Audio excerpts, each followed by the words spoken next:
In a world that often pulls families apart, what if there was a way to reclaim the joy, the purpose, the blessing God intended for your marriage? Meet Dr. Njeri Gashohi and Walimu Gashohi. For years, they've guided countless individuals and couples, from premarital counseling to transforming established marriages. And now, they're bringing their wisdom, their passion, and their proven strategies directly to you. Introducing Marriage Discourses. Welcome to Marriage Discourses. This is where we discuss how to make our marriages thrive, not just survive, and our relationship to be enjoyable, not just to endure. And here we are, Mwalimu Gashohi and Jerry Gashohi, and welcome and be with us, and we learn together.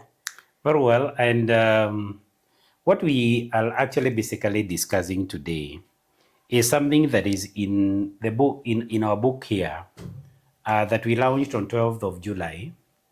The book itself is From Heartache to Hope. The title of the book is From Heartache to Hope. And when we were discussing this, you remember we said chapter 1, it was more about the need for healing. True. But when you look at chapter 2, the reason why we said, why is it that marriages and relationships are breaking so much? And that is our topic today. What is in our view? And you can also participate in this by making your comments on the platform on which you are watching us. But in that, and I want just to read something as a way of starting off this, where we said, in today's world, we are witnessing an alarming rise in relationship breakages, especially amongst the millennials and Gen Zs. And then whether it is romantic or whether it is even families, because some of these relationships, the breakage of them is within families, a brother and a sister having very bad sibling rivalry and so on. But more often than not, we'll be talking about the issues and the relationship that either lead to marriage or are going in marriage. And I'm sure that in the course of time, especially when you are dealing with counseling issues, being a counselor, there are people who come to you and with either burnout, relationship burnout, or in a situation whereby they have a broken the relationship is or at the verge or it's breaking. Or it has even broken. Already broken, yes. And somebody needs healing from that. True. Now, in your experience, not just in your view, in your experience, what are some of the fundamental reasons why relationships either are breaking or have broken? There are quite a number. But I think, as we are saying, in recent times, some of them, sometimes they border from serious and not serious. Because some of them is where you say, somebody just said, I just didn't feel like I want to continue with that relationship. The way they say, sikufeel. And all of a sudden is like, the feeling seems to have just dwindled away, and it's like, I no longer feel the way I used. And maybe the reason could not be the fact that the feeling or that excitement disappeared. It could be one of the things. One reason could have been the issue of where communication seems just to have dwindled or stopped. Because what happens is somebody says, we no longer communicate the way he used to, or I don't feel he loves me the way he used to, but it's like somehow they stopped communicating. But could there also be an issue of why were they in that relationship in the first place? Yes. So depending on what was the motive or what was the expectation or what they intended to get in that relationship, because there are so many motives or reasons why somebody just decides, wow, I want to be in a relationship with you. And so which are those? Yeah. So I don't know. You can also help me. Well, you are the counselor. For me, it is. No, I think we can. A life coach. But basically, you realize that even when they are going out, some of these young people are going out to look for somebody to be in a relationship with. It seems as if some of them is not very, as you said, not very serious reasons. Yes. Because somebody just goes and meets somebody with a very stunning figure. And says, somebody has been saying that I am looking for the tall, dark, and handsome. Okay. In one of my posts, I said, I wish those people would actually migrate to South Sudan. I have been to South Sudan because they are the tall, dark, and handsome men there. And so one of the things could have been you are looking for a look, or there is that standard look for you, which you find if you fight with a person or a stranger, all of a sudden it's like this is the person. Without understanding the character of that particular person. True. Without understanding the personality of that person. So you make beauty and outward appearance the main thing. And then later you realize, the same person doesn't have the character you are looking for. Exactly. And so that's the time now you want to bolt out of the relationship. And you remember in the book we have also talked about some other people who are looking for not now the hourglass figure, or they are not looking for what they call curvy women. They are not looking for tall, dark, and handsome, but their motive is financial rescue. So they just want to, they are somewhere and then they see you come and choo-choo, and they look at the vehicle the vehicle that you are driving. Yes, and then they don't know whether you are employed as a driver. Yes, it may not even be yours, but now that they can see the type, they think, you are the person. You are the person. Financially stable. And again, and when we are talking about the young people, especially talking about financially stable, you remember there are times that we discussed this, that more often than not, in most cases, relationship that lasts for a long time. Recently, one of the men in our church was bereaved, and he said that we have been together for 46 years.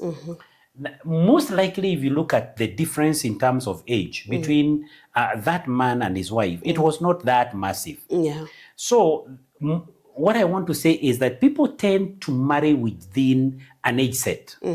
So this is somebody you are within the university, whether or you are first year and somebody, or even whether you are in college, or even in the together. the same school, and then now you start saying that I want somebody who is financially stable. The question is, are you yourself financially stable? There are some of those people who are saying, what are you also bringing on the table?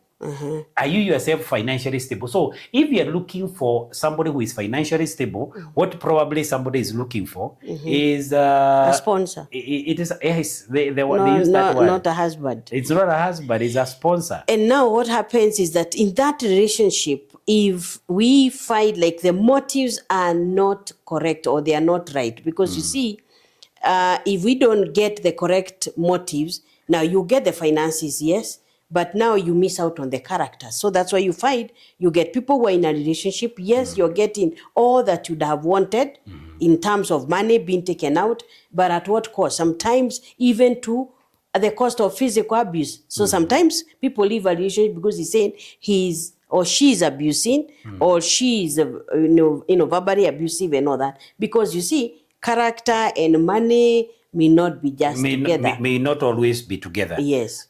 You have reminded me of this girl whom you also know, who said, afadhali kulilia kiti ya nyuma ya Mercedes Benz kuliko kucheka ukiwa juu ya boda. Okay. And eventually she got married to a rich person. What?